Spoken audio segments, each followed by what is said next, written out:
안녕하십니까. 바람과 해를 담은 정치 더불어민주당 국회의원 양현영 인사드립니다.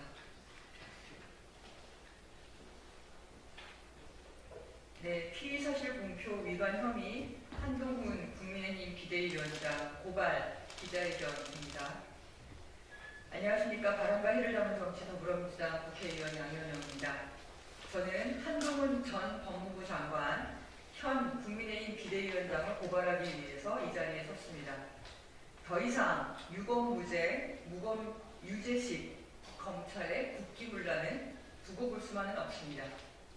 내일 국회 본회의에 김건희 특검법 처리가 예고되어 있습니다. 지난 12월 10일 한국갤럽에서 공표한 여론조사에 국민의 70%가 김건희 특검법에 거부권을 행사하지 말아야 한다고 응답했습니다. 법 앞에 만인은 평등하다는 진리가 국가유지의 기본 원리라는 사실을 국민들은 알고 있기 때문입니다. 이것이 바로 공정과 상식을 바라는 우리 국민들의 목소리입니다. 김건희 여사 공범으로 추정되는 이들의 기소와 재판 과정에서 김건희 여사의 주가 조작 혐의가 드러나고 증거들이 넘쳐나고 있습니다. 이를 충분히 인지했을 수사 당국의 수사는 지지부진합니다. 압수수색은커녕 소환조사 한 번 없습니다.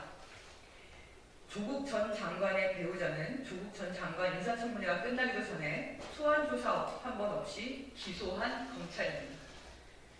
김건희 여사와의 특수관계인 검찰총장 출신 윤석열 대통령과 검사 출신이자 전 법무부 장관이며 김건희 여사와 수백 번 카톡을 주고받는 사이인 한동훈 비대위원장과의 특수관계 때문이 아닌지 국민들은 의심하고 있습니다. 그럼에도 불구하고 한동훈 국민의힘 비대위원장은 김건희 특검법을 악법으로 규정했습니다.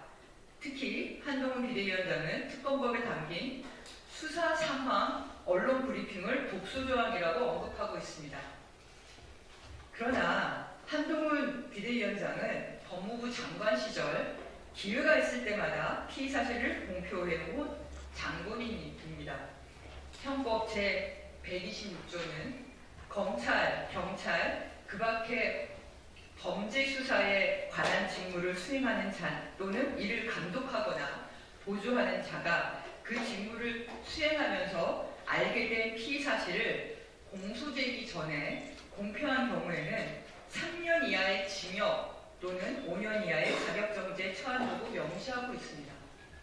한동훈 비대위원장 스스로 공공연하게 피의사실을 공표해놓고 국민의 알 권리와 공정한 법 적용을 위해서 김건희 특검법을 제정하는 것은 악법이라고 지칭하다니 본인이 하면 옳고 상대방이 하면 틀리다는 전형적인 이중잣대 내로남불식 태도입니다. 유아독존, 오만불손, 한동훈씨 검찰의 이중잣대에 철퇴를 내려야 합니다. 과거에는 체포동의안 사안에 대해 법무부 장관들이 국회법 제93조에 의해서 제안자가 그 취지를 설명하여야 하고에 따라 취지를 간결하게 정리해 발표했습니다. 나아가 구속 전 피의자 신문이 열리는 비공개 법정에서나 밝힐 구속이 필요한 사유를 생중계되는 국회 본회의에 공개한 전례 역시 없습니다.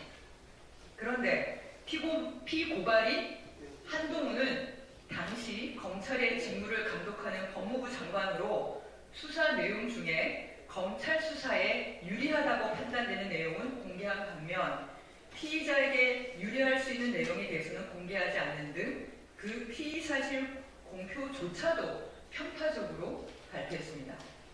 이처럼 피고발인 한동훈이 국회 본회의에서 피의사실을 공표한 것은 상대당 정치인에 대한 겁박이며 모욕 주기로 더불어민주당 국회의원들을 부도덕한 정치인으로 낙인 찍어 정치적 이익을 취하려 한 것입니다.